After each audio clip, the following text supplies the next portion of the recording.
Alrighty, hello everybody. Welcome back. This is it. It is the final Overwatch League season number 5 power rankings video. I know we did it a little weird. We got a lot, in these. I'm releasing a lot of these in this last couple of days. Procrastination at its finest. But in any case, this is where we are. We have arrived at the top 2 in the league. In last video, from 6 to 3, we went Chengdu Hunters at 6. We did New York Excel at 5. Seoul Dynasty at number 4. And then Dallas Fuel at number 3. Maybe the East is stronger than the West. A couple of videos ago, I was like, yeah, I think the West is better. But my own power rankings seem to disagree with that.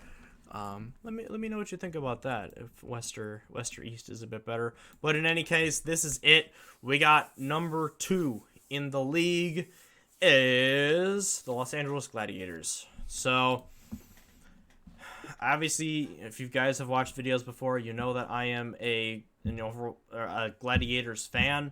I very much so try to not be, swayed and biased. This is obviously the team I root for week to week, but I try to look at them objectively. I feel like I have done a pretty good job with this. I did pick them to win the playoffs last season. They made a good run. They lost in a very close match to Atlanta. It is what it is. They're still a very good team. And I think they've gotten better. I think they had a pretty much slam dunk off season. I really liked Mirror. But I think losing him and bringing in Patapan, I mean that's pretty much slam dunk. Patapan, one of the highest regarded players. I don't know why it has the. I don't even know what that. But he's a DPS player. And pairing him with Kevster, you lose Birdring to retirement, which is very sad. Enjoy your retirement, Birdring. You're so fun to watch for all your years in the league. But you bring in Ons. Had that just magical season 3 with the shock, helped them win their second title in a row. Fell off a little bit towards season 4, retired, came back, played a bit for the shock towards the end of the year, but it seems like he's now fully back committed to Overwatch, and Overwatch 2. So you have incredible coverage, you can go Tracer Widow, with Kevster and Ons. Patapan is really, really good at a lot of the projectile players. Kevster can also fill in a lot of projectile with Ons on the mostly the hit scan. Shu, one of the best players in the league, MVP candidate last year. You got Skewed, who, if you do double, they won their stage, stage 4 with Shu and Skewed playing together. And then you bring in Funny Astro, one of the best Lucios in the entire league. So it was an amazing offseason. Haven't talked about Reiner yet.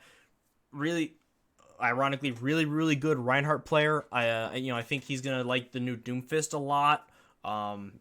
Winston as well, and then you have Space, one of the best off tanks in the history of the league. So you have a roster where I just don't see weaknesses. The only thing could be if Patapan does not, if he doesn't live up to expectations, or if it gets to a main tank meta and Reiner really struggles for some reason, but. I see him coming in and playing very well. Funny Astro caught some flack last year, but he is still one of the best Lucios in the league, 100%.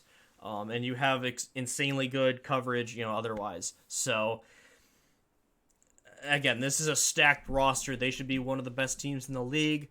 I firmly believe they could win it all. Will they? Who knows? It depends on the meta and how, other teams, how all the teams adjust to the 5v5 and many, many other variables, the meta and, 1,000 other things, matchups. But overall, I do think that this is an insane roster. Number 2, excited to see what they do this season, which brings us to number 1. And that is our defending champs, the Shanghai Dragons. I mean, I don't know. I don't think there's too much else to say about this. They've proven everything the last couple of seasons. Fleta winning an MVP, Izayaki, started off with the Valiant, showed some, insane mechanics, but people were like, well, can he really work with the team? Since coming to the Dragons, he's answered all those questions. Lee Jae Gong, incredible main support. You add Bebe from Washington, formerly of Hanzhou, another great player to round out that. You've got all the tank coverage, skill, and experience you could ever ask for in Void and Fate. Lip, insane. Who are you? One of the best, potential players in the league. Fleta, an MVP. There's no weaknesses. Most of them have been playing together for a long time. They have a great coaching staff. They're an extremely well-run organization. They could not be anything farther from the 0-40 team from season 1. And Shanghai fans had to wait a while. We saw the 0-40 to still bad, but made some really nice adjustments and ended up winning like a stage. And then you had season 2, they were a little rough at first, then got really good, won a stage, the triple DPS, like Sombra-ish meta, but right before role select became a thing. Season 3, really solid season, just couldn't quite break through. And then season 4, Dallas was the best team at first, and then we just saw Shanghai just catch up to them and then surpass them, and, they didn't let anybody else challenge them. Chengdu came up and made a run, and they took them out. Gladiators came up and made their case. Dragons beat them down. Dallas Dragons beat them a couple of times. Atlanta, they made their run to the grand finals. Shanghai just shut them down. They've answered all the questions we could ask of them. So until proven otherwise, this is the best team in the league. They are the preseason favorites for me, and I know for many, many others.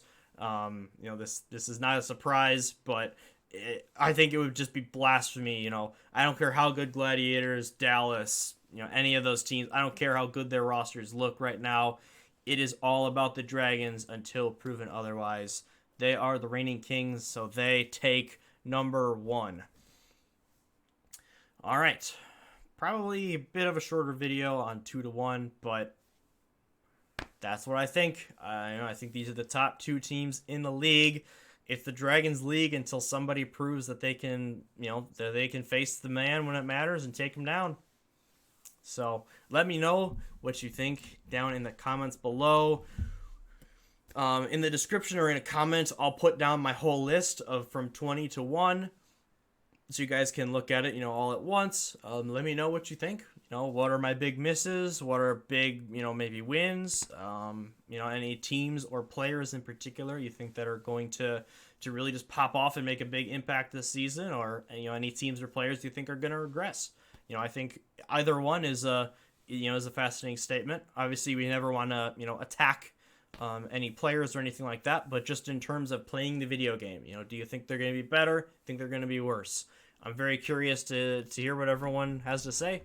We have a ton of rookies coming in this season, a ton of players swapping around teams, so I think it's going to be very exciting, and I'm super excited for Thursday the 5th, where matches start. So I hope everyone's tuning in. I hope you enjoy this content.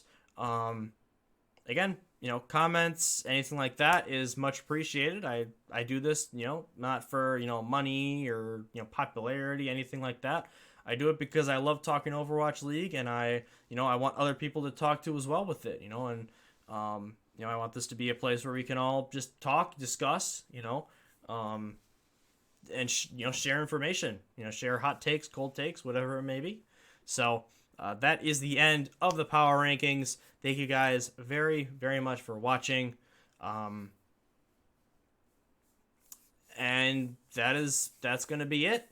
I hope you have yourselves an absolutely fabulous day. Hope you get to watch some opening day Overwatch League action and opening weekend action. And we'll see you in the next one.